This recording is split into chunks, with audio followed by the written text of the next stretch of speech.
બજારમાંથી ચલણી નોટ લેતા પહેલા ચેતી જજો. અમદાવાદના ચાણક્યપુરી વિસ્તારમાંથી પોલીસે નકલી ચલણી નોટનો જથ્થો ઝડપી પાડ્યો છે. 500ના દરની 247 નકલી ચલણી નોટ સાથે 6 આરોપીઓને પોલીસે દબોચી દીધા હતા. પ્રાથમિક જાણકારી પ્રમાણે તમામ આરોપીઓ મધ્યપ્રદેશના રહેવાસી હતા. આ શખ્સો કલર પ્રિન્ટમાં છાપેલી ચલણી નોટને રાત્રિના સમયે વટાવવા માટે આવ્યા હતા. પોલીસે તમામ શખ્સોની વધુ પૂછપરછ કરતા એક ચોંકાવનારો ખુલાસો પણ થયો હતો. આ લોકોએ સૌથી પહેલા 100ના દરની નકલી નોટ બનાવી હતી અને તે દિલ્હીમાં વટાવવામાં સફળ પણ રહ્યા હતા.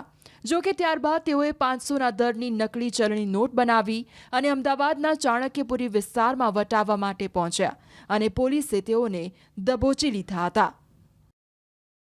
6 લોકો અત્યારે અમને પકડ્યા છે અને બાકીના લોકોની ધરપકડ થવાની હજુ બાકી છે. એમાં તાલુકો મેગાંવ, જિલ્લા ભીંડ, મધ્યપ્રદેશના બધા વતની છે અને ત્યાં જે લોકોએ કલર પ્રિન્ટરના માધ્યમથી આ નકલી નોટો જે છે બનાવી હતી. અમદાવાદ ચૂંકી એક બહુ મોટો શહેર છે અને એમાં રાતના અંધારામાં આ લોકો નોટ વટાવીને પોતાનું ઈરાદો પૂરું પાડવાના ઈરાદેથી અહીંયા આવ્યા હતા અને તે દરમિયાન જ ઝડપાઈ ગયા છે. મેઇન જે ગેંગ લીડર તરીકે છે ઉમેશ ઉર્ફે અનુરાગ કમલેશ જાટવ, આ એક મેઇન આરોપી છે. એની સાથે બીજા દીપક રામ સહાય, વિકાસ લાલારામ અને ઉમેશ મુકંદીલાલ જાટવ, આ 4 મેઇન આરોપીઓ છે ને એની સાથે 2 બીજા ધર્મેન્દ્ર રામરતન અને ઋષિકેશ ઉદયભાન, આ 2 બીજા જે છે એ માર્કેટમાં જઈને વટાવવાનું કામ કરે અને બાકી 4 જે છે એ નોટ છાપવાનું, કટિંગ કરવાનું, એમાં ગ્રીન ટેપ લગાડવાની, સાથે સાથે એમની કલર પ્રિન્ટિંગ કરવાની, આ બધી જ કાળજી રાખવા માટે મેઇન 4 આરોપીઓ અને બાકીના 2 જે છે એ માર્કેટની અંદર સર્ક્યુલેશન કરવા માટેના દાયિત્વ સાથે હતા. બહુ વધારે પડતું ભણેલા નથી, પરંતુ એ લોકોએ પહેલાંથી જ જ્યારે એક પ્રયોગ કર્યું ત્યારે એ લોકોની હિંમત વધી ગઈ અને એક જે આરોપી જેની મેં કીધું કે એને પકડવાનું બાકી છે એ યુપીના એક કેસમાં ઓલરેડી પકડાઈ ચૂકેલું છે. એ માણસે એ લોકોને સમજ કરી, એ લોકોને એમને મોટિવેટ કર્યા અને સમજ પાડી કે કઈ રીતે નકલી નોટ બનાવીએ છીએ. એટલા માટે એ લોકોથી ટ્રેનિંગ લઈને પછી એ લોકો આગળ વધ્યા.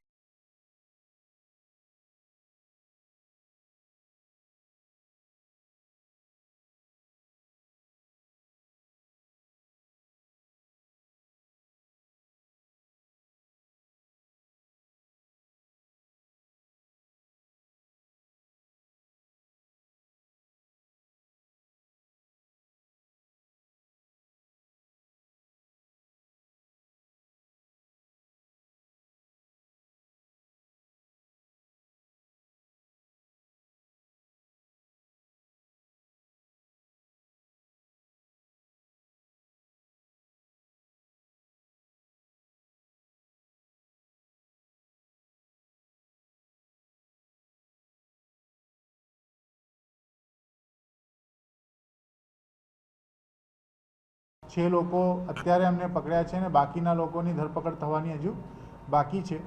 એમાં તાલુકો મેગાંવ, જિલ્લા ભીંડ, મધ્યપ્રદેશના બધા વતની છે અને ત્યાં જે લોકોએ કલર પ્રિન્ટરના માધ્યમથી આ નકલી નોટો જે છે બનાવી હતી. અમદાવાદ ચૂંકી એક બહુ મોટો શહેર છે અને એમાં રાતના અંધારામાં આ લોકો નોટ વટાવીને પોતાનું ઈરાદો પૂરું પાડવાના ઈરાદેથી અહીંયા આવ્યા હતા અને તે દરમિયાન જ ઝડપાઈ ગયા છે.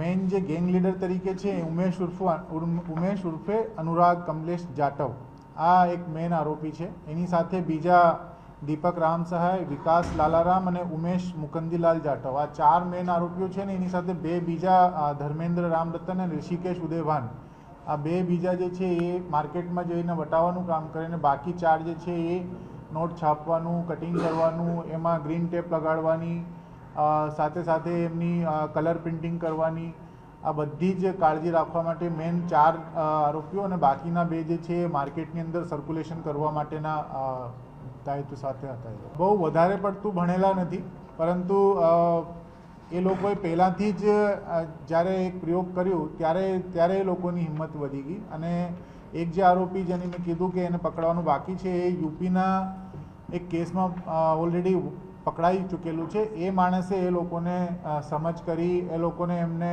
મોટિવેટ કર્યા અને સમજ પાડી કે કઈ રીતે નકલી નોટ બનાવીએ છીએ. એટલા માટે એ લોકોથી ટ્રેનિંગ લઈને પછી એ લોકો આગળ વધ્યા.